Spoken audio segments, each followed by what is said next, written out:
Kiss Shot Acerola Oreo Heart on the Blade. Acho que eu tenho o dever de falar sobre. Eu a encontrei durante as curtas férias entre o segundo e o terceiro ano da escola. Em todo caso, tive apenas azar. Claro, se por acaso eu tivesse evitado esse encontro, outra pessoa teria sofrido o mesmo destino. Na verdade, talvez não. Eu poderia apenas dizer que tive apenas azar. Talvez eu devesse aceitar minha culpa. Talvez isso tenha acontecido porque eu sou assim.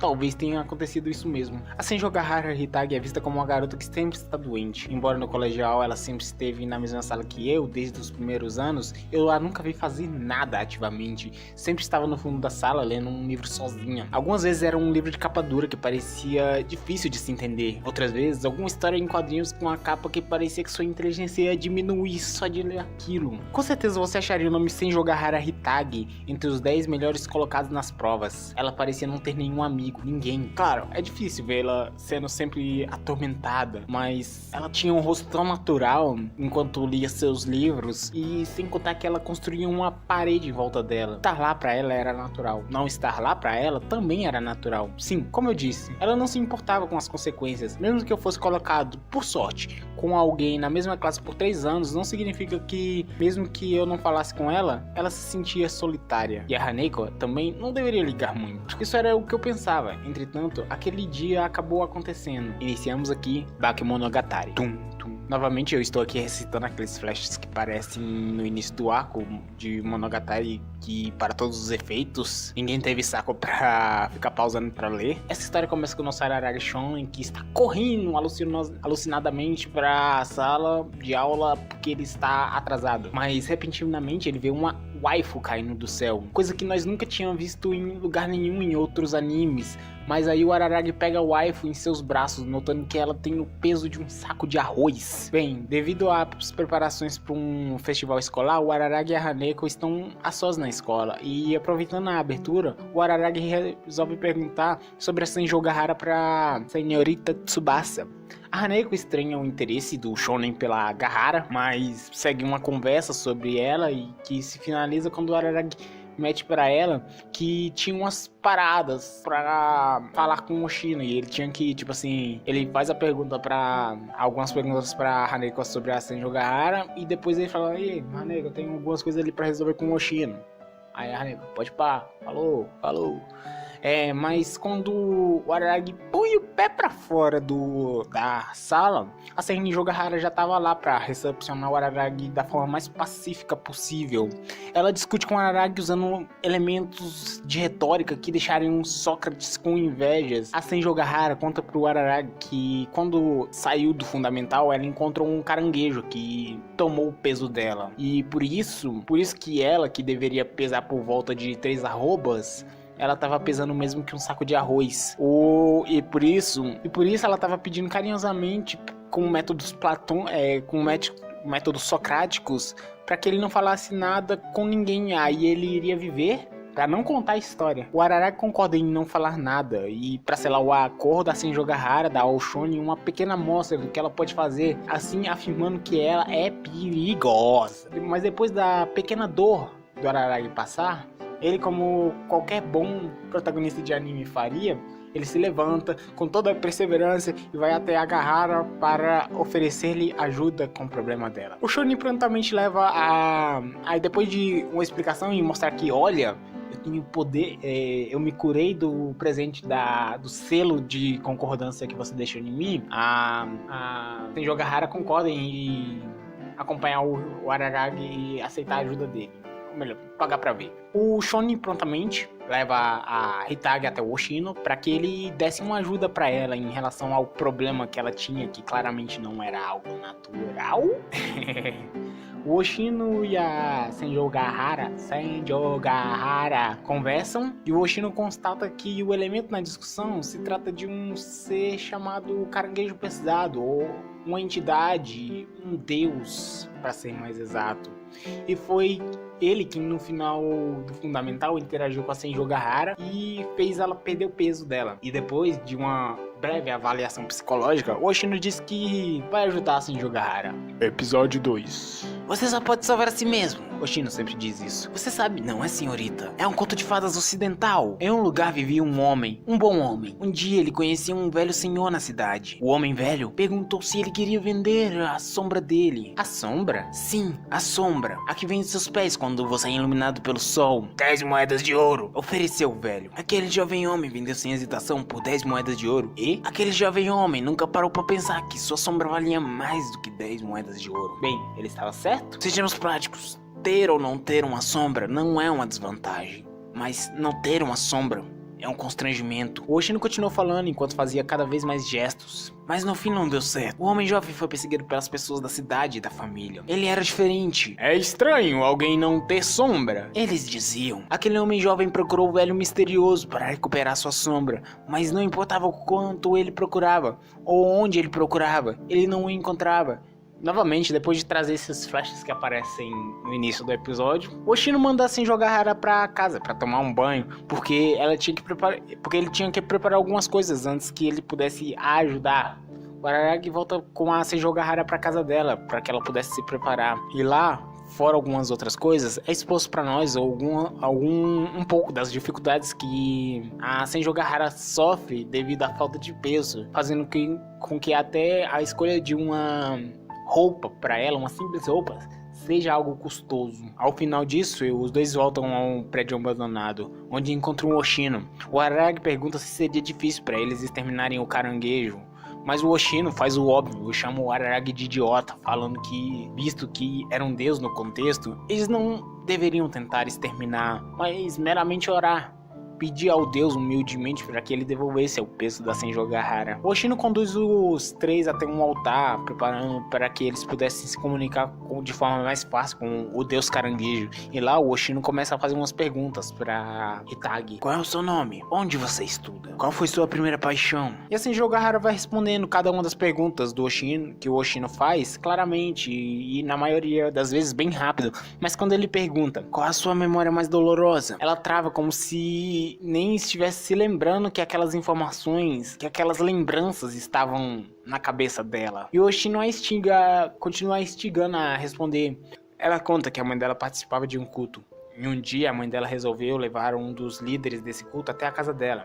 E lá esse cara tentou fazer um ritual com a Senjogahara. Era molestar ela. A Hitagi reagiu, acertando o homem com um sapato pontudo, mas o que mais doía na Senjogahara é que a mãe dela viu aquilo e não fez nada para ajudar. Como ela tinha machucado um dos superiores do culto, a mãe dela foi punida por aquele grupo. Assim, a mãe dela se distanciou mais ainda, fazendo com que a família dela se tornasse mais e mais desunida até o ponto de quebrar. Fazendo com que a Senjogahara remosse isso internamente, se culpando pelo que tinha acontecido com sua família e considerando que se ela não tivesse resistido, se ela não tivesse feito aquilo com aquele homem, tentou estrupar ela, a família dela poderia ter continuado bem. E essa culpa, esse remoer da Senjogahara, era o peso que ela carregava dentro dela. O Oshino diz a ela que esse peso que ela sente, só ela podia carregar. E não é algo que ela pudesse transferir para outra pessoa ou compartilhar. Então ele manda ela abrir os olhos. E assim que ela o faz, ela consegue ver novamente, ver o caranguejo. O Oshino diz para Senjogahara prosseguir, mas ela meio que pede as palavras, fazendo com que o caranguejo a atacasse. O Oshino consegue evitar, claro, o Oshino consegue evitar que as coisas ficassem piores. E a Senjogahara, depois de retomar o fôlego, ela pede pro Oshino que deixasse ela tentar mais uma vez. Sendo assim, ela se acalma, se ajoelha e pede para aquele ser desculpas. E pede para que ele devolvesse o que ele tinha levado dela. E quando ela diz isso, ela não se refere ao peso físico, mas ao peso sentimental. Devido a tudo que tinha ocorrido com a Senjogahara, a mãe dela, o culto, a família e como um todo, ela estava sofrendo muito com aquilo. Principalmente, estava sofrendo de ver a mãe cada vez mais afundada naquele tipo de coisa, naquele culto. Então, devido a esse sofrimento, o peso real que o caranguejo leva da Senjogahara não é o físico, mas todo aquele peso sentimental que ela carregava e fazia ela sofrer. Ele leva dela os sentimentos que ela tinha em relação à mãe, tornando ela apática àquela mulher, para que ela não sofresse mais com a situação. E quando a Senju Ogahara faz o gesto de se ajoelhar e pedir de volta tudo aquilo, ela não só tá pedindo os sentimentos pesados de volta, os sentimentos ruins de volta, mas também está pedindo de volta a mãe dela e tudo que a mãe dela significava para ela. E com essa sinceridade no pedido, o Deus ouve, e assim que a Senju Ogahara começa a chorar, ela revela que tudo aquilo que ela tinha perdido, o fato dela finalmente conseguir suportar aquele sofrimento por si, não muda a situação da família dela. Não muda a situação que a família dela tá naquele momento. Mas aquilo é importante porque permite que ela siga a vida dela.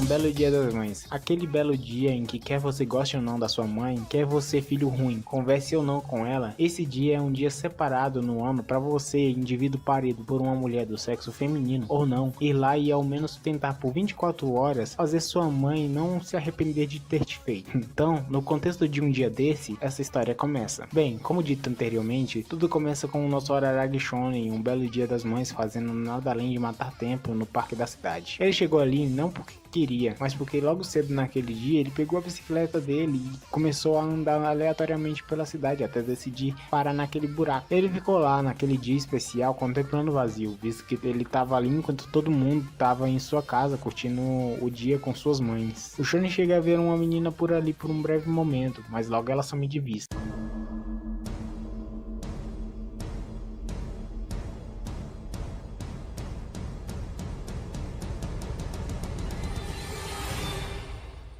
Karakol Mayoi, parte 1. Bem, depois dessa sequência de flechas do início do episódio, nosso Araragi continua como um bom lobo solitário, curtindo a eterna solidão. Mas não tema, pois não passa muito tempo e aparece ali por coincidência do destino Senju Ogahara Hitagi.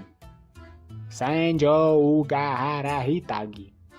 Ela usando palavras concebidas através de um dicionário com uma variação temática muito maior de insultos do que o de um jogador de LoL é capaz de usar, ou não, ela e o Araragi estranham o encontro. O Araragi fala da questão dele estar ali pela aleatoriedade do destino, e a Senju Ogahara fala que ela passa ali vez ou outra para observar o lugar, visto que onde o parque era, no passado se localizava a casa da Senju Ogahara, antes da família dela cair na espiral de todos os problemas ocorridos no arco anterior. O Araragi começa a conversar com a Senju Ogahara e em um certo ponto ele começa a reclamar das suas irmãs e como elas sempre insistiam em perguntar a ele qualquer coisa da questão da vida dele. O que ele tá fazendo? Onde tá fazendo? Por que ele tá fazendo? Quando ele tá fazendo? Como ele tá fazendo? Com quem ele tá fazendo? E isso é um saco pra ele. Ele conversa com a Senju Ogahara sobre como a mãe dele é apegada às irmãs e como as irmãs são muito apegadas à mãe, fazendo com que ele se sentisse um estrangeiro ali. Então, logo durante a manhã, ele tentou sair de fininho de casa, mas a Karen, a irmã do Araragi, pegou ele no pulo, o que fez eles brigarem. Desse modo, o Araragi simplesmente não quer voltar mais pra casa. O Araragi segue tendo uma conversa com a Senju Ogahara, que além de mostrar o quanto a Hitagi é mestra dos cotovelos falantes, também é uma conversa cheia de indiretas. E depois disso, o Araragi mais uma vez repara na menina ali no parque, com aquele jeito de quem tá dizendo: meu Deus, onde é que eu tô? Então ele força a visão pra ver o nome escrito na mochila da menina, mas dá que ele não consegue saber como se lê o kanji. Então ele faz o prático e pede pra senhorita Ogahara pra ler por ele, mas a Hitagi responde que ela não consegue ver nada. O Araragi se pergunta se a menina tava tão longe assim pra Senju Ogahara não conseguir ler, mas ele considera que talvez tenha conseguido ler bem àquela distância só porque ele era parte vampiro e ainda tinha alguns buffs corporais, como força, regeneração e uma melhor visão, e etc. Então, depois de pensar isso, o Araragi se limita a descrever os kanjis pra Senju Ogahara, chegando ao resultado Hashikuji Mayoi. Então o Araragi vai falar lá com a Hashikuji, recebe a patada padrão esperada de uma criança.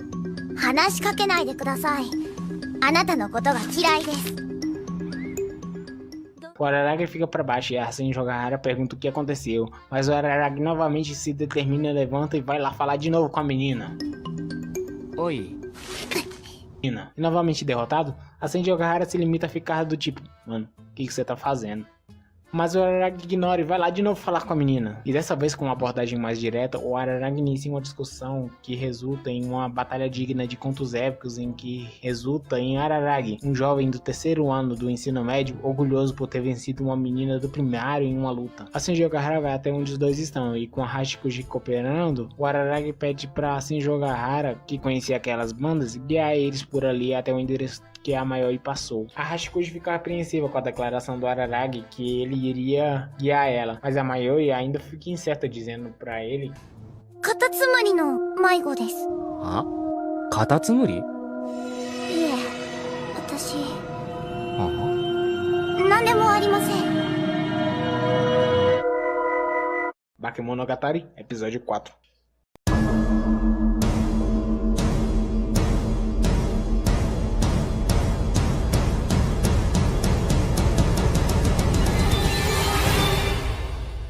Mayoi Caracol.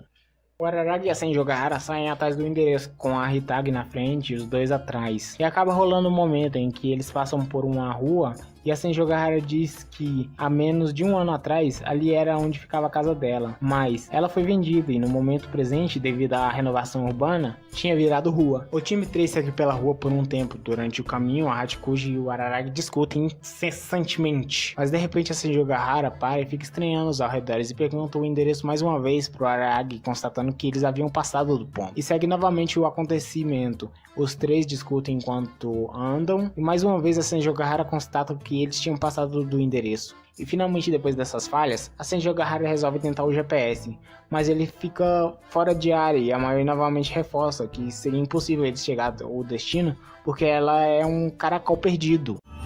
Okaasan no tokoro ni wa tadoritsuke-masen. Watashi wa Katatsumari no Maigo desu kara.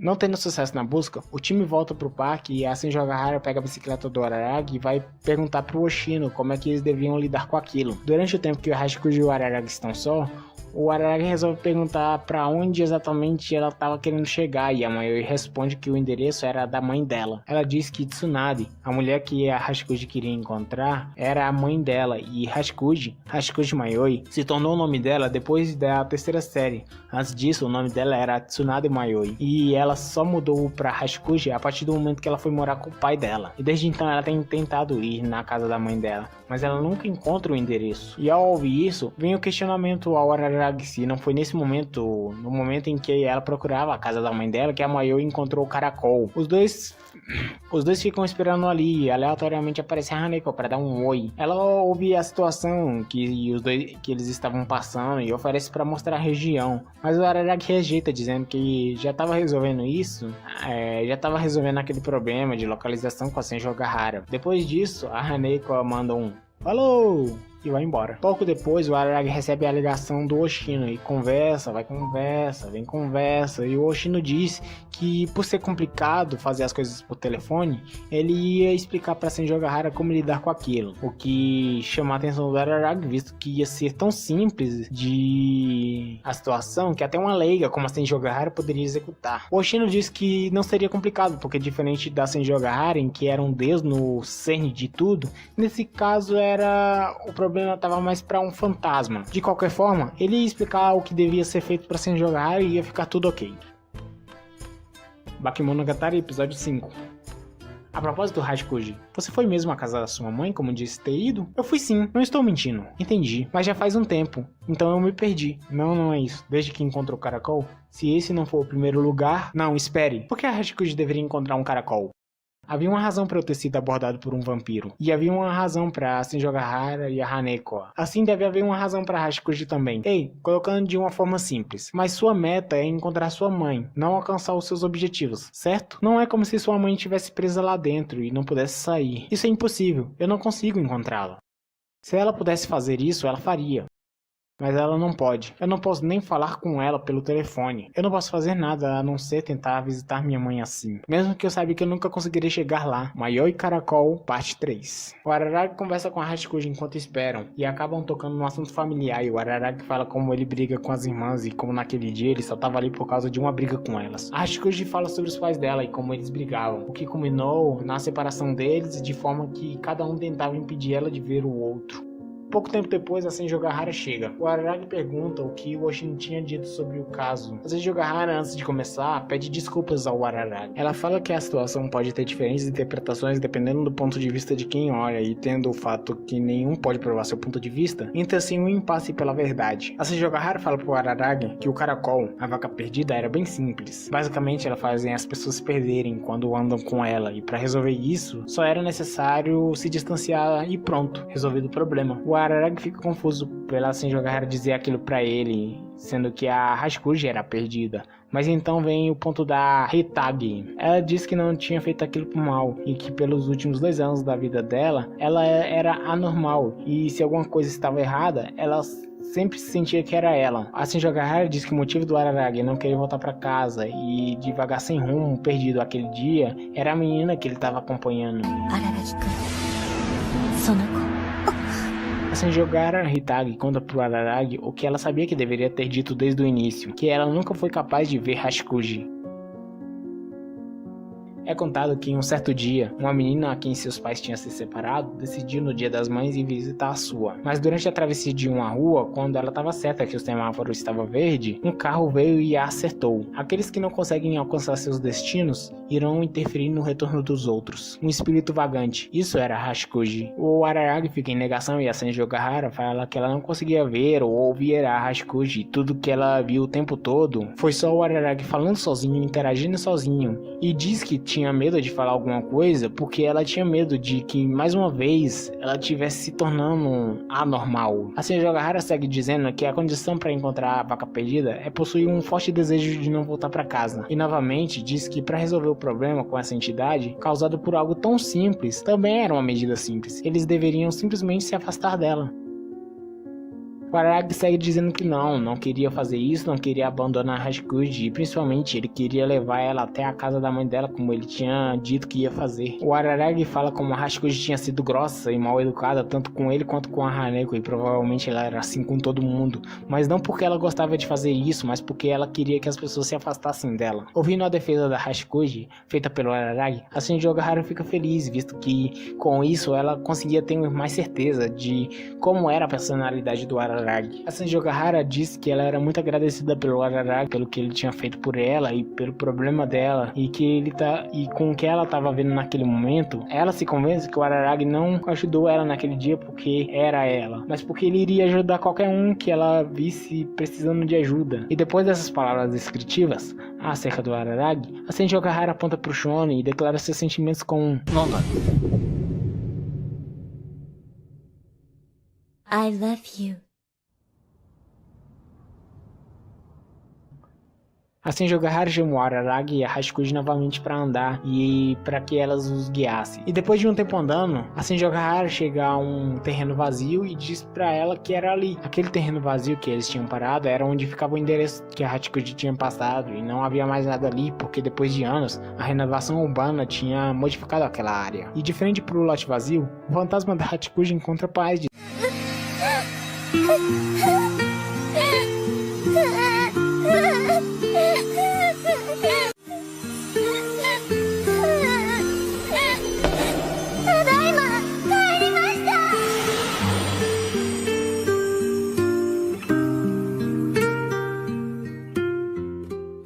Depois disso, os dois ficam sozinhos, e lá Senju Gahara cobra do Araragi uma resposta sobre os sentimentos da declaração dela. Depois de uma discussão, o Araragi impõe uma condição para aceitar os sentimentos dela, que ela não fingisse mais ver algo que ela não via, e se isso criasse uma divergência no ponto de vista deles, ela deveria simplesmente discutir isso.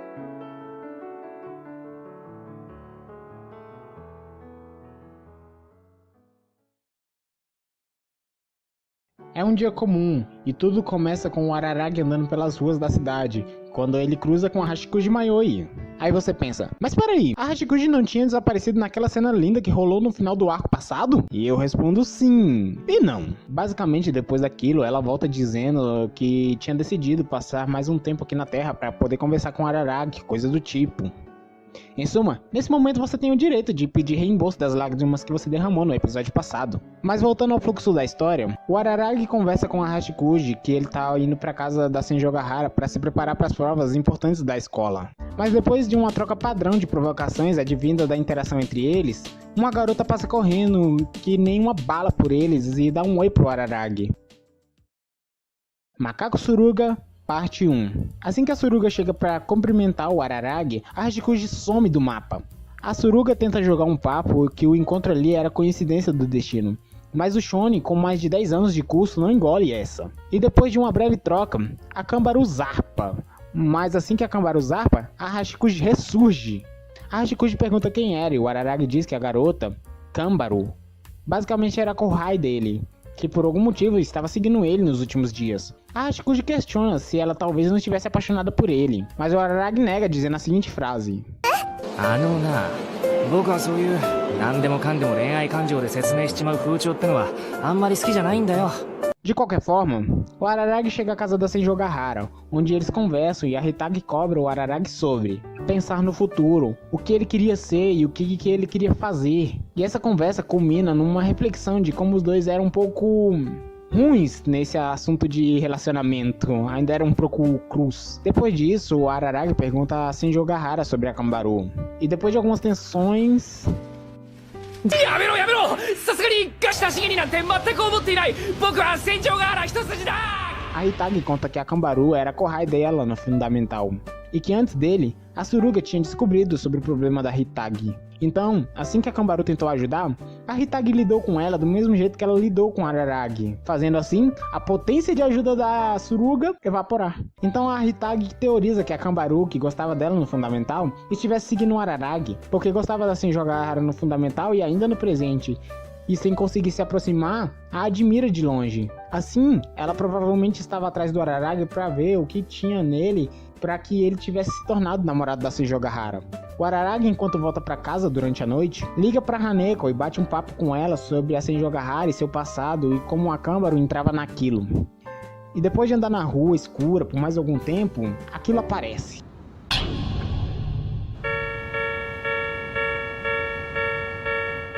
Algo que claramente era uma esquisitice dá um trato no Araragi.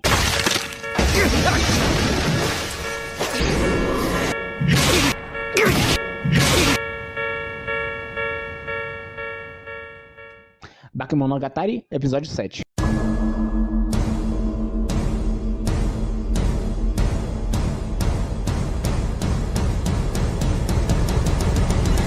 Macaco Suruga, parte 2.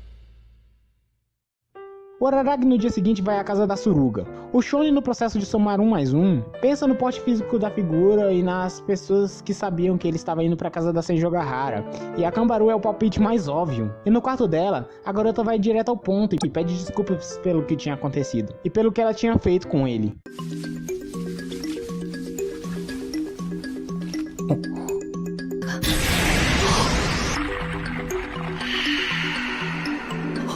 Ela mostra o seu braço esquerdo, e o Araragi de cara já percebe que aquilo é uma pata de macaco. A Suruga confirma e começa a falar sobre ela, e diz que, apesar de estar viva em seu corpo e ela poder mexer livremente, havia momentos em que ela se movia por conta própria, como foi o caso do dia anterior. E por causa disso, a Suruga não tinha nenhuma memória certa do que ela tinha feito, só sabendo o que fez. E lentamente após isso, a Kambaru começa a falar sobre ela e seu passado. Ela fala sobre sua relação com a Senjogahara e como até hoje ela ainda gostava dela. Ela fala como depois da mudança da Hitagi, ela se sentiu compelida a não se aproximar mais dela.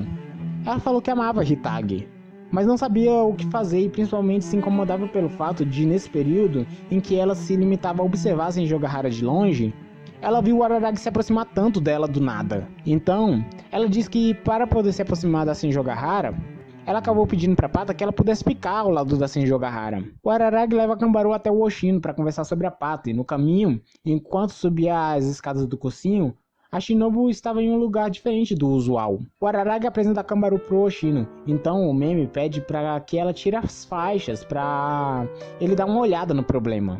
E depois de algumas constatações, ele fala para os dois que eles não estavam lidando ali com uma pata de macaco como os dois tinham pensado previamente, mas com um outro tipo de aparição. Um demônio chuvoso. Um ser que garante 3 desejos em troca da alma do usuário. Bakemonogatari, episódio 8. É contado que dentro de uma caixa havia uma mão mumificada, dada a Kanbaru pela sua mãe falecida. E seu primeiro uso se deu na 4ª série com o desejo: quero ser rápida. A Suruga, com a morte da sua mãe e a transferência para a nova escola, sofria bullying.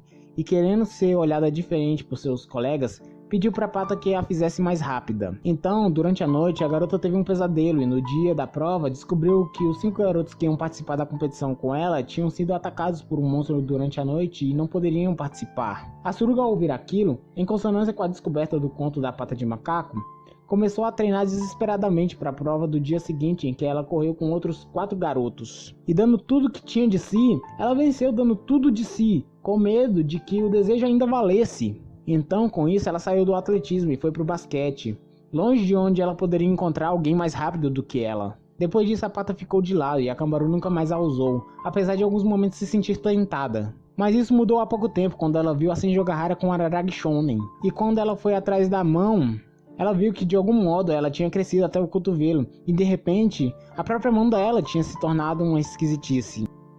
Macaco Suruga, parte 3. O Oshino ouve a situação e dá 2 sugestões para resolver aquele conflito. Uma é a Suruga matar o Araragi, e a outra é ela simplesmente cortar o próprio braço. Ocorre uma discussão sobre como aquilo seria ruim para Kanbaru se tivesse o braço cortado. Mas o Oshino diz que aquilo seria um preço pequeno, visto que se não fosse aquilo, ela estava propondo matar então uma pessoa. O Oshino escancara que o que a Kanbaru desde o início estava fazendo não era devido a uma distorção do demônio chuvoso, pois um contrato é um contrato, e se o desejo real da Kanbaru tivesse sido realmente só ficar ao lado da Senjogahara, então por que ele ataca o Araragi? Ele aponta que mesmo que seja subconsciente, o que o demônio chuvoso fez com os colegas da Kanbaru e estava fazendo com o Araragi no presente, não era uma subversão do desejo da Kanbaru, mas a própria realização do desejo. Seu lado que não surge à luz da ciência, mas ainda assim, o desejo. A Kanbaru soma com a ideia de cortar seu braço fora, mas o Shonen contesta.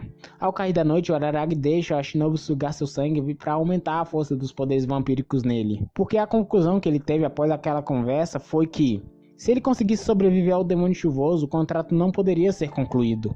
Assim, o anulando e por consequência salvando a Kanbaru. Mas o Oshino alerta que mesmo a vampirinha sugando o sangue dele, ainda assim, ele se muito conseguiria manifestar 1/10 dos poderes que ele teve durante as férias, no curto período como servo da Kissshot Acerola Orion Heart Underblade. E só com isso, uma luta contra o demônio poderia ser difícil, mas o Shonen está determinado e segue para a batalha com a esquisitice, cujo qual me marca muito pela trilha sonora.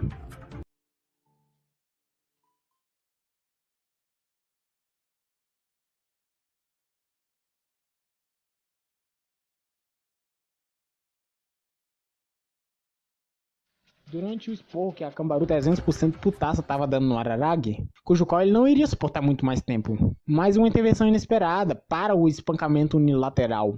Não era ninguém mais que a Senjogahara Hitagi, que é a Senjogahara, que assim que entra no lugar faz o óbvio e cobra o Araragi do fato dele ter mentido sobre a Kanbaru para ela. E questiona que eles não tinham combinado que eles falariam com sinceridade um com o outro. Ela fala que se incomodava do fato de que ele, mesmo sem o corpo que tinha, se sujeitaria àquilo da mesma forma, e apesar de tudo, ela não achava isso de todo ruim.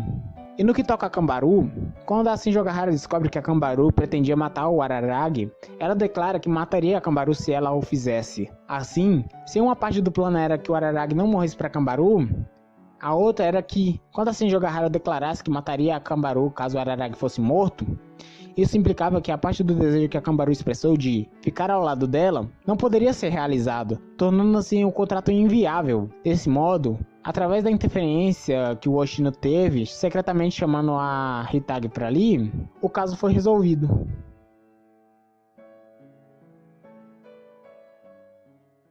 Essa história começa como um dia comum, como qualquer outro dia da vida do nosso Araragi Shonen, e junto, Kanbaru, e ambos estão subindo as escadas de um monte, onde no topo fica um antigo templo, mas algo inesperado ocorre. No processo de subir as escadas rumo naquele templo, há muito abandonado, eles cruzam com uma menina que está descendo correndo as escadas na direção contrária a eles.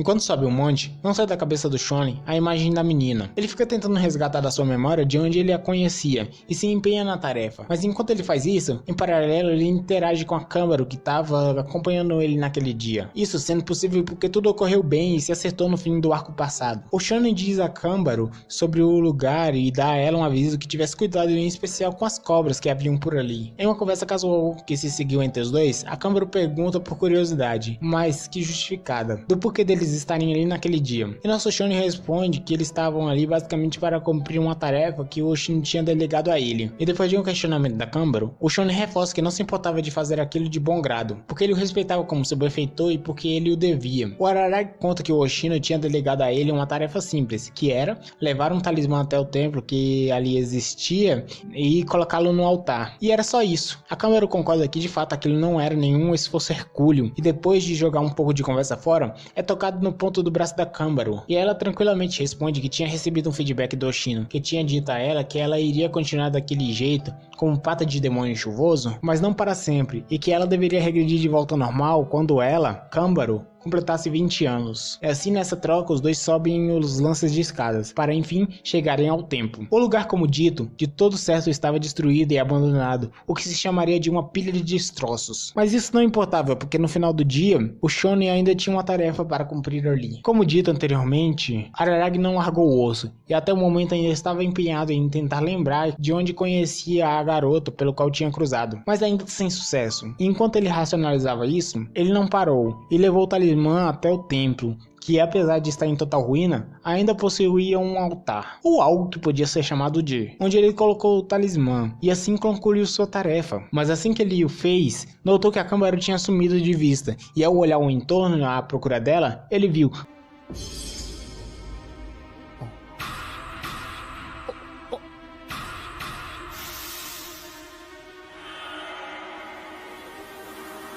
Finalmente clicou. A garota pelo qual ele tinha cruzado mais cedo era Sengoku Nadeko, uma menina, uma amiga de infância a qual ele não via há 6 anos.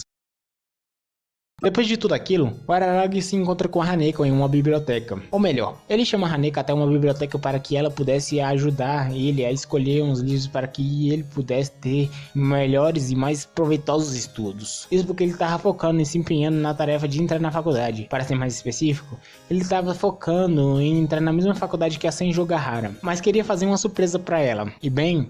a Haneko obviamente não se importa em ajudar, e durante o processo, ela pergunta ao Araragi sobre a situação das cobras no templo que ele tinha contado para ela. E eles comentam um pouco sobre o assunto e acabam falando que aquilo, o que ele viu no templo, podia ser parte de algum ritual ou coisa do tipo. Isso muito incitado pelo fato que a Haneko atrás de que aquele templo era conhecido como Santuário da Cobra Branca. Mas deixando isso um pouco de lado, a Haneko comenta um pouco sobre o Araragi e seus relacionamentos, em especial com a Kanbaru, e vai comentando sobre como as coisas tinham se desenrolado e como o Araragi deveria ser mais atento em relação às interações dele com as pessoas ao redor. Isso porque ele era uma pessoa muito doadora de si e gentil, e isso poderia ser um problema, muito porque ele mantinha esse viés dele até quando esse modo doador fazia ele fazer coisas que passavam até de uma certa linha do aceitável. E eu gostaria nesse momento de lembrar, para ilustrar tal fala da senhorita Tsubasa, que o Araragi entregou o pescoço dele para um vampiro porque o vampiro pediu por favor. Então a Haneko tem todo o respaldo nessa fala. Segue-se uma conversa entre os dois, e nesse vai e vem, o Araragi fala da pretensão dele de ir para a mesma faculdade que a Senjo Gahara. Mas quando o Shonen pergunta para Haneko para qual facu ela pretendia ir, ele se surpreende pelo fato de que ela responde que não tinha pretensão alguma de ir para a faculdade e que planejava viajar um pouco depois de terminar o colégio. É importante pontuar brevemente aqui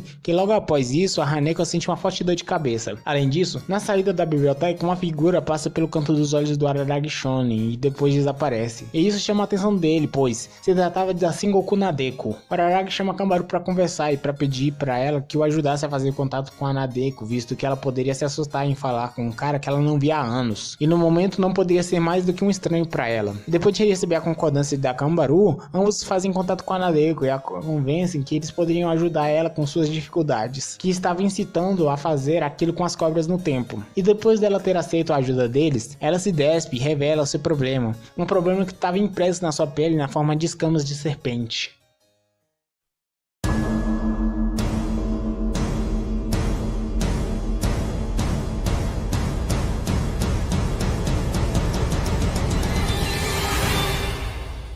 Bakemonogatari, episódio 10.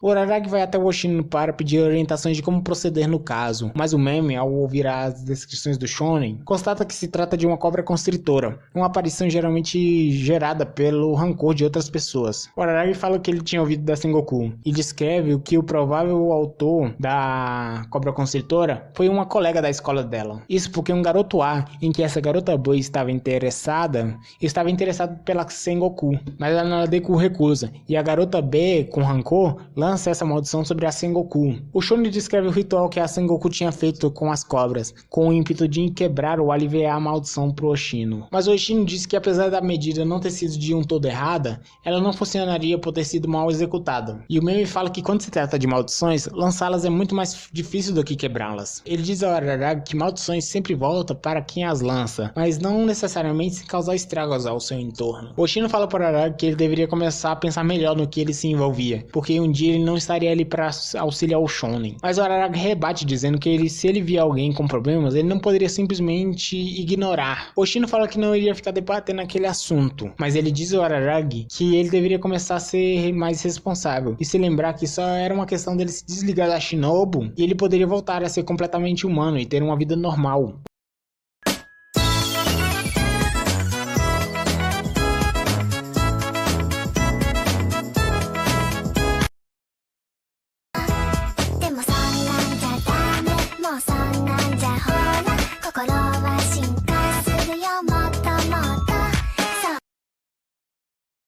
O Araragi, tendo a orientação do Oshino, volta para casa e começa as preparações para fazer o ritual e livrar a Sengoku. O Araragi tem uma conversa com a Kanbaru, falando que a Sengoku corria perigo de vida no momento e que ele tinha que correr contra o tempo para resolver aquilo. Ele diz que as marcas de escamas apareceram no corpo dela porque a cobra estava apertando ela, e se ela chegasse ao pescoço, seria o fim da Nadeko. Os três vão para o templo para fazer o ritual, seguindo as instruções do Oshino, mas isso porque, segundo o meme, o local faria uma cobra se destacar, assim facilitando o trabalho. O ritual no fim do dia era simples, pois era somente necessário que a Nadeko segurasse um amuleto que o Oshino entregou e fizesse uma oração. E tudo ia bem, até que a Nadeko começa a ter um revés e começa a ser sufocada. A Kanbaru e o Araragi ficam estáticos sem saber o que estava acontecendo, porque o ritual estava seguindo bem até aquele momento, mas havia ficado daquele jeito. Mas aí o Araragi percebe que aquilo estava acontecendo porque eles não viam ou consideraram e se prepararam errado para aquela situação, pois eles não estavam lidando com uma cobra constritora, mas duas. O que estava ocorrendo era que a primeira cobra foi lançada devido ao rancor da garota B. No entanto, o que não se esperava é que a segunda viria devido ao rancor do garoto A, que foi recusado pela Nadeko. A primeira tinha sido reprimida pelo ritual, mas a segunda agora se agarrava ao pescoço da Sengoku. O Araragi entrou em ação para impedir aquilo, e como o Oshino tinha dito, ele era capaz de puxar e tocar a cobra fora da Nadeko. Porém, devido à ação do shonen, a cobra o atacou e graças a Kanbaru, o embate entre o shonen e o réptil cessou. No entanto, o Araragi hesitou em parar, pois, como havia sido dito, as maldições voltam para aqueles que as lançam. E isso significava que a cobra iria dali para o garoto A, o que fazia o Araragi negar a possibilidade. Mas com a intervenção da Kanbaru, que diz: "Você tem que ter em mente a quem você quer salvar", ele não aceita, mas entende que apesar de não ser seu ideal, aquele problema era algo que ele não poderia lidar. E no final, com aquele decorrer dos fatos, a Sengoku havia sido salva. Mas no fim, o Araragi fecha o momento pedindo desculpas internamente, pedindo desculpas a Kanbaru, pedindo desculpas a Nadeko, mas também pedindo desculpas ao garoto que ele não pôde salvar.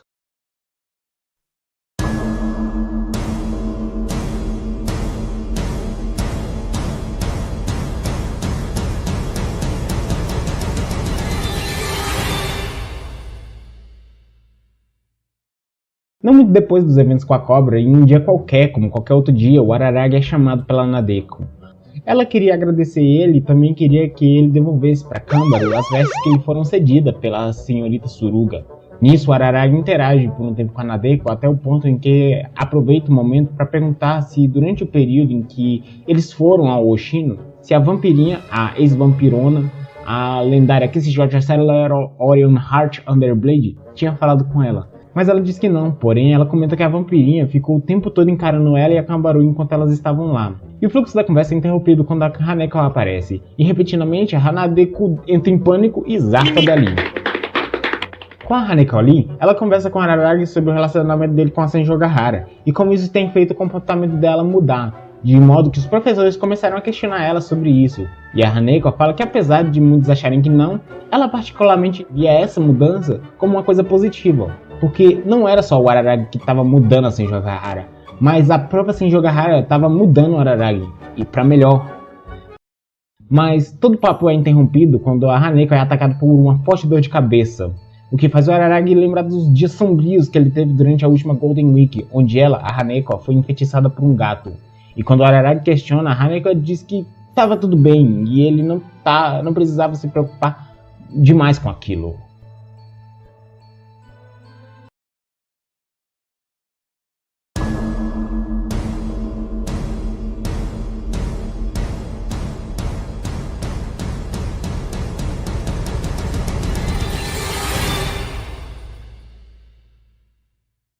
Esse episódio me pegou enquanto assistia porque ele pode ser resumido em Hitagi chama o Araragi para um encontro, ele vai para casa dela, ambos partem de lá com o pai da Senjo Gahara dirigindo o carro para eles irem ver as estrelas num lugar afastado da cidade. Assim, finalmente se tornando amantes, de fato amantes. De uma forma mais objetiva, eu não tenho muito para falar desse episódio, mas o que eu tenho para falar para você que assistiu Bakemonogatari é reassista esse episódio 12. Se você nunca assistiu Bakemonogatari, assista esse episódio 12. Porque eu de anos atrás não lembrava o quão forte era esse episódio. Porque boa parte dele é a Senjo Gahara, o Araragi e o pai dela no carro indo rumo ao destino. Durante todo o episódio, o pai da Hitagi em si se comporta como um objeto no cenário que nunca interage de forma alguma, como uma inexistência. A Hitagi, enquanto isso, age de uma forma provocativa em direção ao Araragi. A Senjo Gahara nisso também questiona o Araragi sobre como ele tinha ido nas provas, já que ela estava ajudando ele a estudar, sem contar que ambos comentam sobre a Kanbaro e o modo de agir dela. E a conclusão disso, a conclusão que coroa esse episódio como algo tão legal, é ela, junto ao Araragi, encarando as estrelas. Aí ela diz, junto àquele céu estrelado, que era o que ela tinha para oferecer para ele. E o motivo de eu não discorrer mais sobre esse episódio é o motivo pelo qual eu recomendei vocês assistirem. Que é que esse momento final é uma coisa que você mais sente do que entende quando você vê a cena em si. Isso porque esse momento é tão bonito que faz o Araragi e a Senjo Gahara finalmente se tornarem amantes propriamente.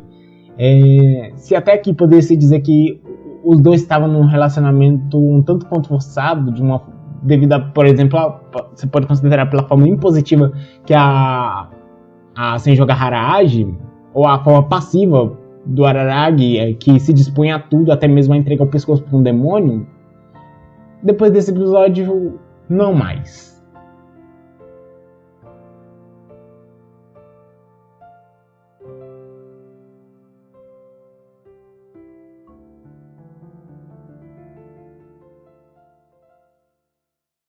O Araragi tá andando feliz pela cidade como alguém que teve o cérebro transformado em mingau, mas nisso ele encontra quem? Hachikuji Mayuri. O Araragi encontra Hachikuji, que olha a cara de idiota dele e questiona aquilo. E nisso o Araragi Shonen fala dele da Senjo Gahara, o que pega a Hachikuji desprevenida, porque ela acreditava que se fosse alguém, o Araragi iria acabar com a Haneko. Mas o Araragi diz que não tem como, porque ele não era capaz de ver a Haneko daquela forma. E principalmente nem acreditava que ele pudesse ser alguém para Haneko. O Hachikoji comenta brevemente com o Araragi sobre ela ter visto a vampirinha andando pela cidade. O Araragi é meio pego desprevenido com aquilo pelo fato do Oshino deixar a Shinobu ficar zanzando por aí. O Araragi, já na escola, recebe uma mensagem da Haneko para que ele fosse até ela. E ele prontamente faz, chegando lá, a senhorita Tsubasa não se encontra nos seus trajes mais formais, e o que realmente chama a atenção do Araragi é o chapéu que ela está usando. E depois de uma conversa sobre cartas e programas de rádio, o Araragi pede a Haneko para que ela tirasse o chapéu, e quando ela o faz, o Araragi vê 2 orelhas de gato sobre a cabeça da Haneko, e vendo isso, ele fica decidido que era melhor eles irem ver o Oshino, porque a situação poderia ficar feia se eles não o fizessem. Chegando no Oshino, o Meme tá meio ocupado, mas diz que como se tratava da Haneko, não tem como ele não ajudar. Os três seguem interagindo até que o Oshino repentinamente capota a Haneko com um movimento rápido. O Araragi se espanta com o acontecimento repentino e o Oshino diz que eles precisavam ser rápidos, já que ele estava sem tempo. E tendo em vista que o Araragi já tinha feito o interrogatório base, o resto das perguntas deveriam ser feitas à própria suspeita em si.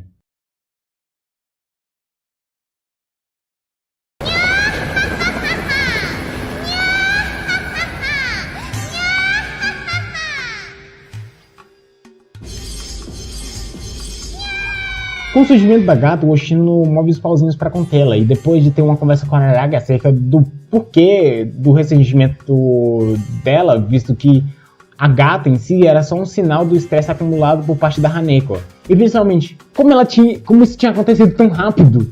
O Oshino indaga o Araragi e questiona ele se ele sabia como ela acumulou tanto estresse num período tão pequeno de tempo. Mas o Araragi não sabe, ou pensa que não sabe. Porque, apesar de tudo, a resposta para o problema ainda está à mão. E se num primeiro momento foi o Araragi, nessa segunda vez é o momento do Oshino desviar o olhar. E o Araragi pergunta para ele, aonde está a Shinobu? E o que o Meme consegue responder é que ela saiu em uma jornada de autodescobrimento. O Araragi então sai dali em busca da vampirinha e depois de uma conversa com a Hachikoji, ela convence ele a pedir ajuda ao máximo de pessoas possíveis naquele momento. Então ocorre uma série de ligações onde, com a exceção da Senjo Gahara, que está cobrindo a Haneko nos preparativos do festival no colégio, todos saem em busca da Shinobu. No meio disso, a Araragi passa pelo prédio do cursinho e o Oshino vê ele e chama a sua atenção. Mas o Araragi está com pressa e não dá muita atenção e segue sua busca. No cair da noite, o gato vem até o Araragi. Ele se surpreende com o surgimento repentino dela ali, tendo em vista que ela deveria estar sendo vigiada pelo Oshino, mas ela disse que não importava, tendo em vista que, sendo um gato, a especialidade dela era esgueirar silenciosamente. Os dois interagem depois de uma conversa. O Araragi fala que ele estava em busca da Shinobu, porque assim eles poderiam resolver o caso. A gata se candidata a colaborar, tendo em vista que isso permitiria ela resolver o problema do estresse da Haneko pelo qual ela se manifestava, mas rapidamente. Mas depois de uma procura, a gata fala que não havia nenhum sinal da vampirinha em nenhum lugar, e depois de conversar com o Araragi, 2 pontos são levantados. Se ela, a Shinobu, estivesse escondida nas sombras, ela não seria detectável a ninguém que a procurasse. E também, a depender da distância física que ela estivesse do Araragi, ela também não seria detectável, já que ela não ser muito longe do Araragi não é diferente de uma criança comum, o que torna tudo mais problemático. E tendo em vista a chance da Shinobu não ser encontrada, a gata resolve colocar as cartas na mesa e fala para o Araragi que poderia resolver o problema da Haneko, o que chama a atenção dele, que se põe a ouvir. A gata diz que o motivo do seu ressurgimento era que a Haneko estava apaixonada pelo Araragi, e ela, a gata, desapareceria se os dois, o Araragi e a Haneko, ficassem juntos. O Araragi não entende aquilo porque não podia ser verdade, até porque a Haneko não tinha demonstrado em nenhum momento tal coisa. Pelo contrário, ela estava até apoiando o relacionamento do Araragi com a Senjo Gahara. E a gata bate o pé no chão dizendo que isso era o pior. Que os dois faziam esse tipo de coisa bem na frente dos olhos dela. E assim como conhecemos a Haneko, ela nunca seria capaz de dizer algo sobre. E ela nunca seria capaz de tentar roubar o amor de outro. Não é da natureza dela esse tipo de coisa. E essa é a sua maior fonte de estresse. Sentir esses sentimentos e não conseguir nunca colocar eles pra fora. O Araragi tenta negar isso, até porque, como alguém que acumulou estresse durante tantos anos a partir de sua família, poderia em tão pouco tempo ter acumulado isso por causa de uma paixão. Só uma paixão. Só. お前ひょっとして真剣に人を好きになったこととかねえんじゃにゃいのか? Era uma vez uma garota que cresceu em uma família fria e distante. Certo dia ela descobre que seu colega de classe é um ser extraordinário, alguém por isso que era capaz de quebrar a gaiola da vida em que ela vivia. E quando essa pessoa salvou sua vida, o amor floresceu. Mas algo que ela não esperava aconteceu. Alguém agiu primeiro. Quem era ele para menosprezar os sentimentos da Hanekawa? Para menosprezar a intensidade deles? Se era desse jeito, se ele realmente não sente esse tipo de coisa, então bastava ele deixar sem jogar Hara e ficar com a Hanekawa, até porque não fazia diferença para ele. Provavelmente a Senjoga Hara forçou esse relacionamento nele. Alguém tão gentil com todos e que não nega nada a ninguém, não negou a Hentaga, não negou a Hachikuji, não negou a Kambaru, não negou a Sengoku, não negou a um demônio. Então, faria diferença ele não negar a Hanekawa? Até porque não foi ele que sempre afirmou que devia a ela. Mas apesar disso, apesar do que a gata dizia, ele não podia fazer isso, até porque ele sabia pelo menos de uma coisa. Ele amava Senjoga Hara. A gata desiste do ponto, então propõe um novo método ao Araragi, um outro método de resolver a questão da Hanekawa. A sua morte. A gata ataca o Araragi pelas costas, até porque, se ele era a fonte do problema, se ele não existisse mais, não haveria mais por que a gata estar ali. O Araragi por um momento cogitou repetir o evento que inicia essa história, se entregar à morte para ajudar um outro, mas então ele lembra de alguém que importava para ele, alguém a quem ele não reservava a gentileza que ele oferecia a todos os outros, e por isso ele percebe que não podia morrer. E naquele momento ele afirma o que sempre foi dito: as pessoas só podem salvar a si mesmas. E para se salvar naquele momento, ele sabia que precisava de ajuda. Mas quem? Senjoga Hara? Hachikuji? Kambaru? Sengoku? Não. Ele precisava, como sempre precisou desde o início, pedir ajuda para ela, Shinobu. A figura sem nome, que desde que foi tornada naquilo, sempre estava à sombra do garoto. Mas, com aquele pedido, finalmente era capaz de emergir dela. Ela, assim como fez na Golden Week, novamente suga o estresse da Haneko e novamente adormece o problema do gato. No dia seguinte, a vida continua como se nada tivesse acontecido. Nada tivesse ocorrido. O Araragi não tem certeza do quanto a Haneko se lembra e decide esperar por enquanto. Posteriormente, ele vai ao prédio abandonado e descobre que o Oshino tinha ido embora. O chamado que ele fez enquanto o Araragi procurava a Shinobu era a sua despedida. Uma figura estranha, uma figura que não se curvaria às despedidas usuais. E assim, fechamos Bakemonogatari.